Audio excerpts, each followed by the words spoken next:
વાણિજ્ય સંચાલનમાં આપણે જોયું હતું કે ગ્રાહકનો અર્થ, ગ્રાહક સુરક્ષાનો અર્થ, એનો ખ્યાલ, અને હવે આપણે થોડા ટૂંકા પ્રશ્નની છે એ પણ ચર્ચા કરશું કે ગ્રાહકનો, તમને પરીક્ષાની અંદર પૂછાય કે ગ્રાહકનો અર્થ આપી તકરાર નિવારણ સંસ્થાઓમાં કોણ ફરિયાદ કરી શકે છે તે જણાવો.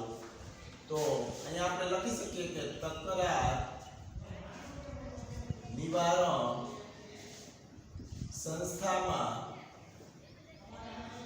કોણ ફરિયાદ કરી શકે.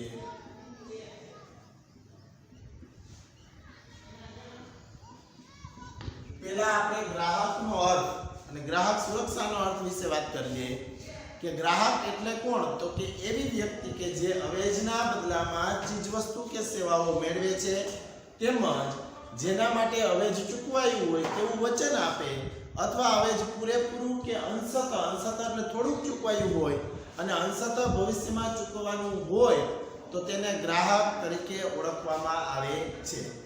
ખરીદનારની પરવાનગીથી ચીજવસ્તુ કે સેવાનો ઉપયોગ કરનાર વ્યક્તિને પણ ગ્રાહક તરીકે ઓળખવામાં આવે છે.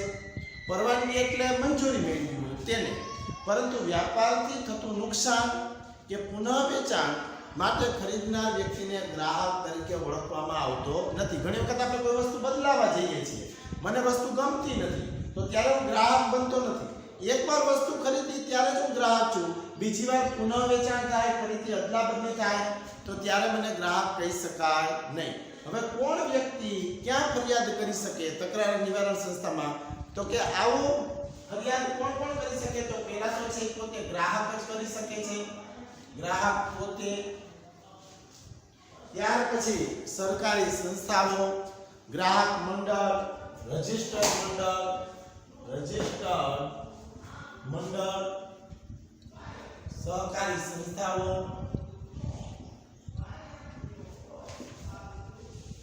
ત્યાર પછી કેન્દ્ર સરકાર, રાજ્ય સરકાર,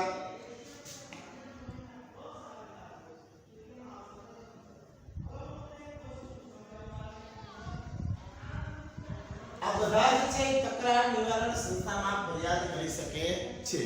ત્યાર પછી કોઈ ગ્રાહક હોય તેના વતી કોઈ બીજી વ્યક્તિ કે જે એનું હિત ધરાવતી હોય, કોઈ મૃત્યુ પામેલ હોય વ્યક્તિ, તો એના વારસદાર તરીકે એના પ્રતિનિધિ સ્વરૂપે પણ છે એ ગ્રાહક પોતે ફરિયાદ કરી શકે છે. તો આ પ્રશ્નનો વિદ્યાર્થી મિત્રો તમે જવાબ લખી શકો કે ગ્રાહક પોતે ફરિયાદ કરી શકે, રજિસ્ટર્ડ મંડળ કરી શકે, ત્યાર પછી રાજ્ય સરકાર કરી શકે, કેન્દ્ર સરકાર કરી શકે, ગ્રાહક મૃત્યુ પામ્યો તો એના બદલામાં બીજા પણ છે એના વતી પણ ફરિયાદ કરી શકે છે.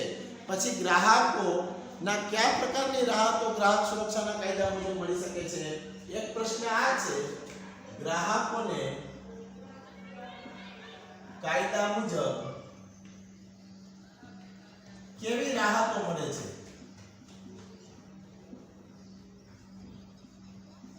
કેવી રાહતો મળી શકે છે. અલગ ઘણી બધી રાહતો છે એ ગ્રાહક સુરક્ષાના કાયદા મુજબ મળી શકે. ગ્રાહક સુરક્ષાને અર્થ આપણે જોઈએ તો કે ઉત્પાદક અને વેચનારાઓની અયોગ્ય અને અનૈતિક શોષણ પ્રથાની સામે જે રક્ષણ ગ્રાહકોને આપવામાં પૂરું પાડવામાં આવે એને ગ્રાહક સુરક્ષા તરીકે ઓળખવામાં આવે છે. કે ઉત્પાદકો હોય, વેચનારા હોય, એની સામે જે અનૈતિકતા થાય, અયોગ્ય આચરણ થાય, આવું શોષણયુક્ત પ્રથાની સામે છે તે ગ્રાહક સુરક્ષા છે એ વ્યાખ્યા પૂરી પાડવામાં આવે છે. ત્યાર પછી નફો મેળવવા માટે વિવિધ તરકીબો જેવી કે અજમાવાની ગ્રાહકોનું શોષણ કરવામાં આવે, વિરુદ્ધ ગ્રાહકોને છે એ રક્ષણ આપવામાં આવે, તો આને છે ગ્રાહક સુરક્ષા તરીકે ઓળખવામાં આવે છે. હવે કેવી ચીજવસ્તુને, તો દાખલા તરીકે ચીજવસ્તુ કે સેવાઓમાં રહેલી ખામીને દૂર કરવાનો હુકમ કરી શકે છે. આ કાયદા મુજબની રાહત છે. કોઈ પણ ચીજવસ્તુમાં કંઈ પણ ફરિયાદ લાગે તો એને દૂર કરવી હુકમ દ્વારા. ચીજવસ્તુ કે સેવાની ચૂકવાયેલી કિંમત અથવા રકમ પર દૂર કરવાનો હુકમ પણ છે એ ગ્રાહક સુરક્ષા કાયદા મુજબ છે થઈ શકે છે. પછી ખામીયુક્ત ચીજવસ્તુને બદલી આપવી, કોઈ પણ મને નુકસાન થયેલી ચીજવસ્તુ છે એને બદલી આપવી, પછી ખામીયુક્ત ચીજવસ્તુને બદલી આપવાનો હુકમ કરી શકે છે. સામેના પક્ષકારની બેદરકારીને કારણે ગ્રાહકને થયેલું નુકસાન વળતર અપાવી શકે છે. કોઈ વ્યક્તિને નુકસાન થાય છે તો એની સામે છે એને રક્ષણ આપવા માટેનું જે ગ્રાહક સુરક્ષા કાયદો છે એ બંધાયેલો છે. ત્યાર પછી સંજોગો યોગ્ય જણાય તો શિક્ષાત્મક પગલાં પણ છે એ કાયદાકીય દ્વારા છે એ ફરજ પૂરી પાડવામાં આવે છે. શિક્ષાત્મક પગલાં લેવા, અયોગ્ય અને પ્રતિબંધક વેપારી નીતિને બંધ કરાવીને ભવિષ્યમાં તેનું પુનરાવર્તન ન થાય તે અંગેનો હુકમ છે એ ફરી કરી શકે છે. પછી જોખમી ચીજ વસ્તુનું વેચાણ થતું અટકાવી શકાય છે, જોખમી ચીજ વસ્તુનું ઉત્પાદન થતું અટકાવી શકાય છે. બે મુદ્દા વિદ્યાર્થી મિત્રો તમે યાદ રાખી શકો છો, ખાલી એક જ યાદ રાખવાનું છે, ઉત્પાદન અને વેચાણ. જોખમી ચીજ વસ્તુ એનું વેચાણ પણ છે એ અટકાવી શકાય, જોખમી ચીજ વસ્તુનું ઉત્પાદન પણ અટકાવી શકાય છે. આ કાયદા મુજબની બધી રાહતો છે. ત્યાર પછી ખામીયુક્ત ચીજ વસ્તુ કે સેવાઓ પૂરી પાડવા બદલ કુલ વેચાણના ઓછામાં ઓછા 5% રકમ છે ગ્રાહક સુરક્ષા ભંડોળ અથવા અન્ય સંસ્થાઓ કોઈ ચોક્કસ હેતુ માટે વસ્તુનો ઉપયોગ કરવાની શરતે છે એ ચૂકવવા રકમ આપી શકાય છે. નુકસાનનો ભોગ બનેલા ગ્રાહકો વાજબી ખર્ચ ચૂકવવાનો હુકમ પણ કરી શકે છે. પછી મોસ્ટ આઈમ્પી ગેરમાર્ગે દોરાતી જાહેરાતોની અસર છે એ નાબૂદ કરવાનો, એને સુધારીને નવી જાહેરાત કરવાનો હુકમ છે એ પણ કરી શકાય છે. આ કાયદા મુજબની બધી રાહતો છે. ત્યાર પછી સંસ્થાઓની વાત કરીએ.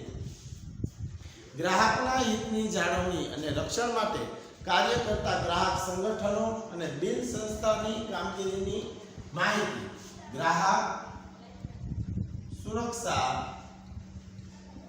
હેઠળ કામ કરતી સંસ્થાઓ અને બિન સંગઠિત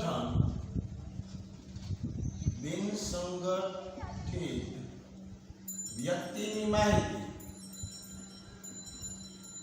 આ પણ પ્રશ્ન વિદ્યાર્થી મિત્રો પરીક્ષાની અંદર પૂછાય તો આપણે લખી શકીએ છીએ કે ગ્રાહક સુરક્ષા હેઠળ કેવી સંસ્થાઓ કાર્યરત છે. ભારતમાં ગ્રાહકોના હિતની જાળવણી કરવા માટે ઘણા ગ્રાહક સંગઠનો તેમજ બિન સરકારી સંસ્થાઓ NGO નોન ગવર્નમેન્ટ ઓર્ગેનાઇઝેશન અસ્તિત્વમાં આવી છે. બિન સરકારી સંસ્થાઓને પોતાનું અલગ બંધારણ તૈયાર કરવામાં આવે છે. તેઓ લોકોનું કલ્યાણ કરીને નફાના હેતુથી મુક્ત કરે છે. તેમાં સરકારની દખલગીરીથી પણ મુક્ત રહે છે. ગ્રાહક જાગૃતિ અને ગ્રાહક સુરક્ષા માટે કાર્ય કરતી સંસ્થાઓમાં CERC,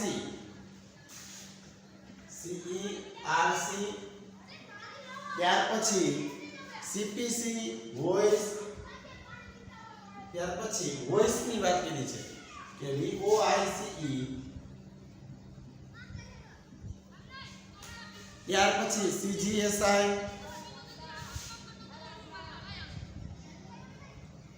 ત્યાર પછી આપણે જોઈએ કે CUTS. આ બધાના ફૂલ ફોર્મને આપણે જાણી લઈએ. એક માર્કમાં તમને 2 ગુણમાં વારંવાર હોય જ છે. પહેલું CERC નું ફૂલ ફોર્મ છે consumer education and research centre. ત્યાર પછી CPC નું કન્ઝ્યુમર પ્રોટેક્શન કાઉન્સિલ. ત્યાર પછી વોઇસ નું વોલન્ટરી ઓર્ગેનાઇઝેશન ઇન ઇન્સ્ટન્ટ ઓફ કન્ઝ્યુમર એજ્યુકેશન. પછી CGSI નું consumer guidance society of India. ત્યાર પછી CUTS નું consumer unit and trust society. ક્યાં આવેલી છે એ પણ એની અંદર લખેલું છે પાપુની અંદર. અમદાવાદ, દિલ્હી, મુંબઈ, જયપુર. આની અંદર છે આ બધી સંસ્થાઓ છે એ કાર્યરત છે. ગ્રાહક સંગઠનો અને બિન સરકારી સંસ્થાઓની ભૂમિકા કેવી છે? તો સામાન્ય લોકો છે તેમને ગ્રાહક અધિકાર અંગે શિક્ષિત કરવા, વાર્તાલાપ કરવા, સેમિનાર યોજવો, તાલીમોની શિબિર આપવી, આ બધું જ કાર્ય છે એ શૈક્ષણિક સંસ્થાઓ છે પોતે કરતી હોય છે. ગ્રાહકોની મુશ્કેલીઓ, કાયદાકીય જાણકારી, મળવાપાત્ર રાહતો તેમજ ગ્રાહક હિતની અન્ય જાણકારી તેમને માહિતી માટેના પત્રિકાઓ, મેગેઝીનો, પુસ્તકો આ બધાનું વિમોચન કરવું, પ્રકાશન કરવું, બહાર પાડવું, જેને કારણે ગ્રાહક પોતે માહિતી મેળવી શકે કે ગ્રાહકની છે ફરિયાદને જાણી શકે, ગ્રાહક કેવી રીતના છેતરાય છે એની ખબર પડી શકે. આ બધી સંગઠિત વ્યક્તિઓને માહિતી આપવી એ બધી કાર્ય છે કરે છે. ચીજવસ્તુ કે સેવાઓના અસંતુષ્ટ ગ્રાહકને કાયદેસર કાર્યવાહી કરવામાં કાયદાકીય માહિતી તેમજ સહાય પૂરી પાડવામાં આવે છે.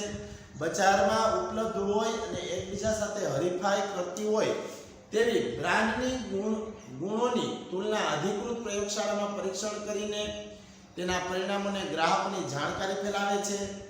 ગ્રાહકમાં જે અદાલતમાં ફરિયાદ કરતા ગ્રાહકોને તમામ સગવડતાઓ પૂરી પાડવી, ગ્રાહક સંતોષ અને તેને લગતી માહિતીને એકત્રિત કરી ત્યારનું પ્રકાશન કરવું, એકત્રીકરણ કરી ગ્રાહક શિક્ષણ માટેના ડોક્યુમેન્ટરી ફિલ્મો છે એ તૈયાર કરવી.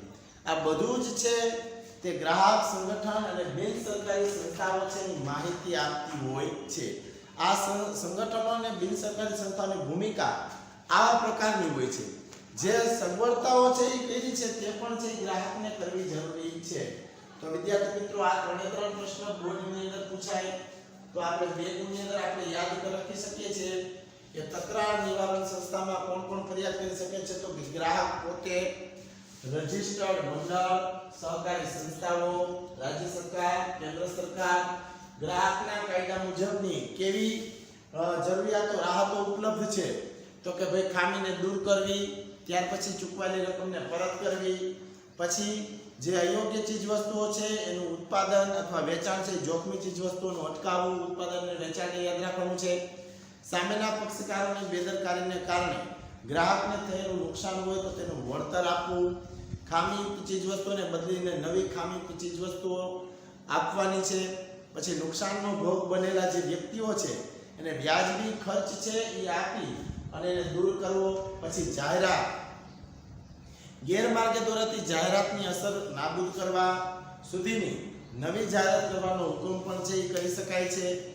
આવી રીતના છે એ માહિતી મળવાપાત્ર છે. ત્યાર પછી ગ્રાહક હિતોની જાળવણી અને રક્ષણ માટે કાર્ય કરતા ગ્રાહક સંગઠનો અને બિન સરકારી સંસ્થાઓ કામગીરી વિશે કેવી માહિતી પૂરી પાડે છે. આપણે સંસ્થાઓ લખી છે સંજ્ઞા રૂપે, એને પણ આપણે યાદ રાખી શકું છું. NGO, non government council organisation, આવી સંસ્થાઓ અસ્તિત્વમાં આવી છે. એમાં જો વોઇસની, CPCની અને કેવી કેવી માહિતીઓ આપી શકે એના વિશે આપણે ચર્ચા કરી છે. તો અહીંયા સુધી આ વિદ્યાર્થી મિત્રો આપણે આ લેક્ચરમાં જોયું. હવે નેક્સ્ટ લેક્ચરમાં પછી પાછી વાત કરશું. ન સમજાણું હોય કંઈ પણ તો કોમેન્ટ બોક્સમાં લખજો અને સારું લાગ્યું હોય તો શેર અને લાઈક કરજો. પ્રશ્ન બરોબર સમજજો. આ IMP છે વિદ્યાર્થી મિત્રો, બે ગુણમાં એક પ્રશ્ન હશે ને હશે.